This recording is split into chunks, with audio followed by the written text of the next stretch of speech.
హోలీ రంగులన్నీ ఇక్కడ ఉన్నాయి. మన హోలీ ఆడలేదు, ఇప్పుడు దోస్త్ తింటే హోలీ ఆడినట్టే. ఐస్ క్రీమ్ కేక్ కట్ చేస్తున్నారు.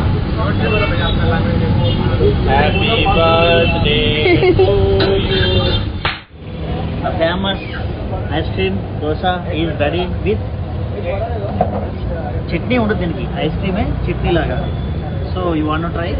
అందరికీ కావాలంటే విచిత్ర సిగ్నల్ దగ్గర ఈ కలర్దల్ షాప్ పక్కనే ఉంటుంది.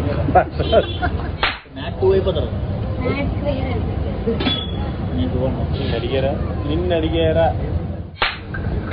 దోశ ఎంత వేసుకోమని मोटा होता है, 4 आदमी खाना पड़ता है. ఇలా పట్టుకోవాలి. మీకు ఒక డిఫరెంట్ ఐటమ్ ఇప్పుడు చూపించబోతున్నా. జస్ట్ ట్రై దిస్ ఈబ్రో వాళ్ళది hotel. We are going to experience ice cream dosa. వేరే డిఫరెంట్గా ఉంది కదా, టేస్ట్ ఇంకా బాగుంటుంది అన్నమాట. ఫస్ట్ దోశ వేసి పైన ice cream, I think vanilla flavor. Then he will spread ice cream evenly on the dosa. తెలుగులే మన వాళ్ళందరూ రంగురంగుల పులకలు వేసారు పైన. Looking like wow. హోలీ రంగులన్నీ ఇక్కడ ఉన్నాయి. మన హోలీ ఆడలేదు, ఇప్పుడు దోస్త్ తింటే హోలీ ఆడినట్టే.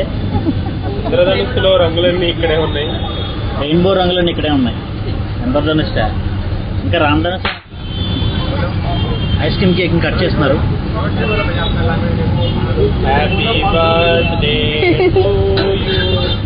నలుగురికి 4 ముక్కలు. మీరు ఆటలో పడానికి కనిపించాను లేదా? మీరు ఎక్కడ కనిపించట్లేదు. తెప్పిస్తున్నా ఈ దోశని. మా బిల్డింగ్ భోజనాలు ఆల్మోస్ట్ రెడీ అయిపోయింది దోశ. జస్ట్ తీసి ప్లేట్లో పెట్టవడం మనకి ఏం లేదు. దీంట్లో చట్నీ బదులు ఐస్ క్రీమ్ ఇస్తారా? ఫ్రిడ్జ్లో పెట్టి చట్నీ ఇస్తారు. ఆల్మోస్ట్ అయిపోయింది, ఇంక లేపేస్తున్నారు. నేనే చూడండి, కానీ చూడడానికి చాలా బాగుంది. తిన్నాక ఇంకా బాగుంటుంది. మ్యాట్ 2 అయిపోతారు. నిన్ను అడిగారా famous ice cream dosa is ready with chutney ఉంటుంది దీనికి. ఐస్ క్రీమే చట్నీ లాగా. So you want try. అందరికీ కావాలంటే విచిత్ర సిగ్నల్ దగ్గర ఈ కలర్దల్ షాప్ పక్కనే ఉంటుంది.